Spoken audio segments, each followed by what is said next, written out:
Duterte o si former President Tatay Digong nilaglag na po ng tuluyan ng China?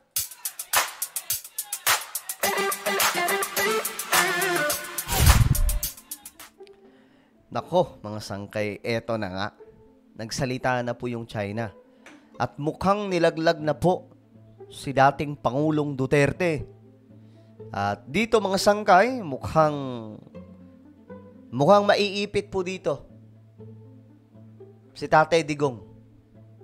Alam niyo kung bakit? Dahil po sa kanyang isang dating spokesperson na gumawa po ng ingay about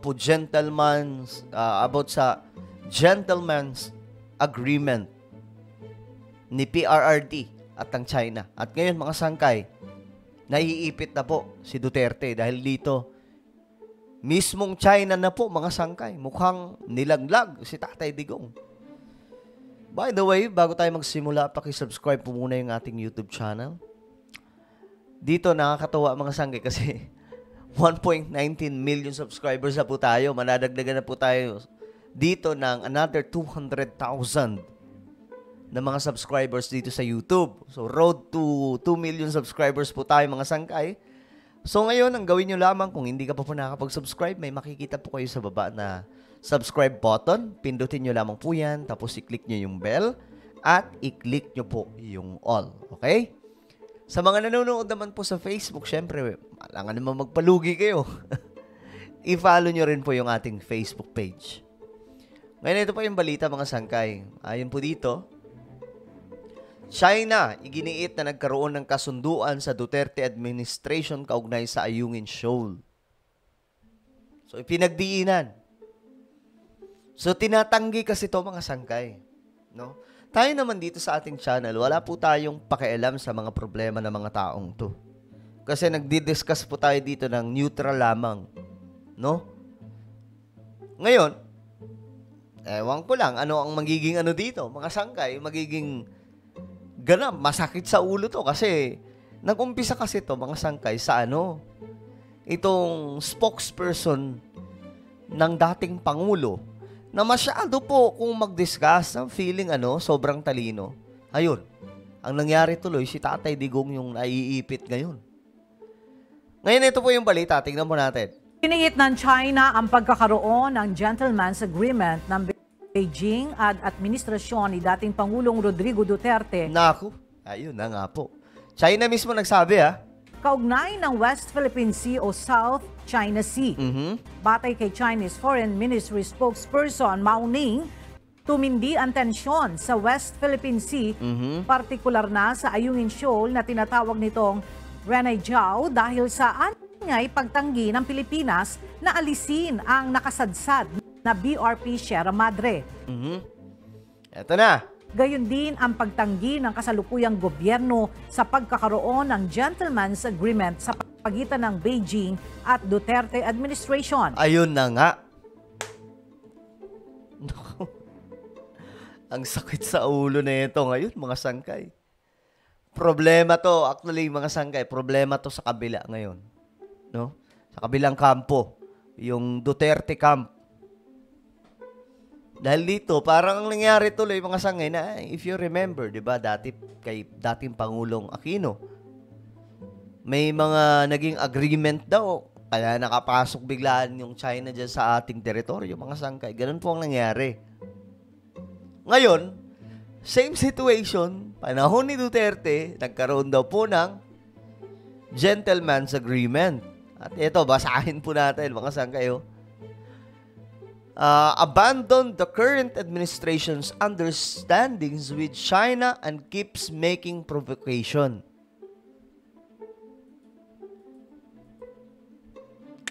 Ayan, ito mga sangkayo. The reasons for the current tensions. The Philippines refuses to tow away, so hindi daw po, tinanggihan daw po ng Pilipinas ang pagtanggal sa sinasabing illegally, sabi po dito, illegally grounded warship. Number 2, denies the existence of Duterte administration's gentleman's agreement with China. Yun, masaklap, mga sangkay. nilaglag po mismo ng China. Ewan ko, ano ang magiging reaction dito? Lalo, mga sangkay, ang pagkakaalam ko, mayroon na po. Bumanat na po.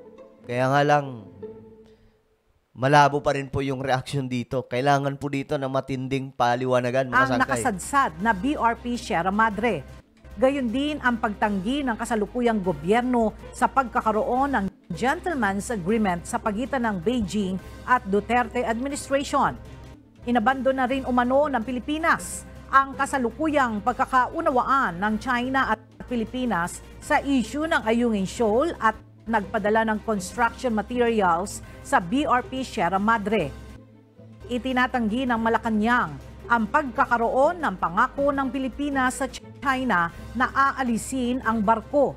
Ayon kay Pangulong Bongbong Marcos Jr., nangingilabot siya sa umano'y gentleman's agreement.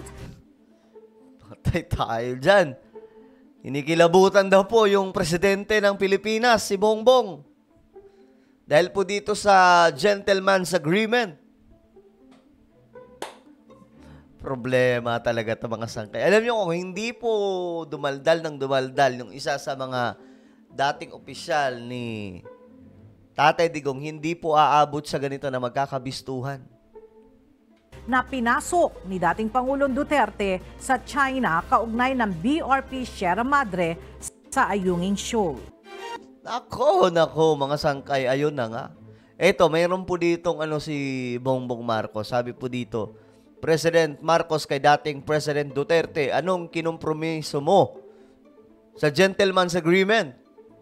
Kinwestiyon ni Pangulong Bongbong Marcos kung ano ang kinompromiso ni dating Pangulong Rodrigo Duterte sa anyay secret agreement nito sa China. Isa pang tanong ng Pangulo, bakit daw ba ito kailangang ilihim? Mula sa Washington DC sa Amerika, nakatutok live si Mariz Umali. Mariz? Alam niyo, kailangan malaman natin to, mga sangkay. Kasi tayo mga Pilipino tayo. Pinag-uusapan dito yung sakop na teritoryo natin. Lalong-lalo na po itong tinatawag na exclusive economic zone.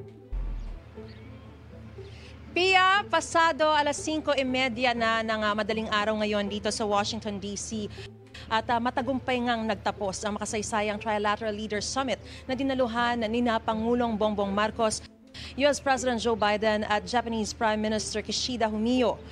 At samantala, si Pangulong Bongbong Marcos ay kinumpronta naman ang issue kaugnay sa umano'y pinasok na gentleman's agreement ng Duterte administration sa China hinggil sa Ayungin Shoal.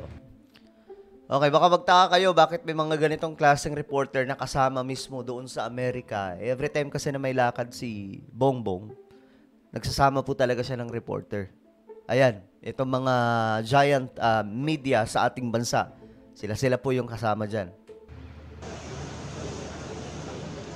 Matapos kumpirmahin ng Embahada ng China sa Pilipinas ang sinasabing gentleman's agreement na umano'y pinasok ng Duterte administration sa China hinggil sa Ayungin Shoal, kabilang sa mga tanong ng Pangulo, ano ba ang pinangako ng Duterte administration sa China? What did you compromise? Tayo dyan. Ayun na, nagtatanong na yung presidente ng Pilipinas. Si Duterte mismo ang tinatanong, mga sangkay. Noon, medyo kalmado pa po itong si Bongbong. Ngayon, madiin na, mga sangkay. Ano yung pinamigay ninyo?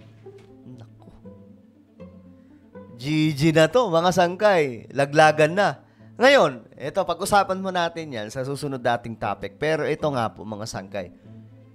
Nagkakalaglagan na po ngayon since masyado po kasing alam nyo, ang ginawa dapat nito mga tauhan ni Duterte para hindi na umabot sa ganitong klaseng problema kung mayroon po silang ginawang kalokohan, mga sangkay, nanahimik na lang.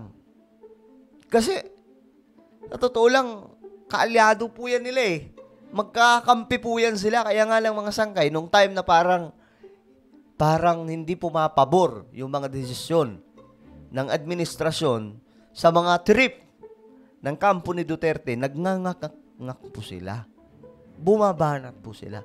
Ngayon, mga sangkay, nasisilipan po tuloy sila ng mga kung ano-ano mga, alam nyo yun, mga sangkay, kung ano-ano mga ginawang kaloohan. Ngayon, nagtatanong na si BBM. Pag-usapan po natin yan sa susunod na topic, okay? So, ano pong inyong opinion tungkol dyan? I-comment nyo po sa ibaba, mga sangkay. Meron po akong isang YouTube channel. Ito po ay Sangkay Revelation. Hanapin nyo po ito sa YouTube. Napakadali lamang po niya, mga sangkay, na mag-subscribe. Kaya i-subscribe nyo na, i-click po yung bell at i-click nyo po yung all. Ako na po ay magpapaalam. Mag-iingat po ang lahat. God bless everyone.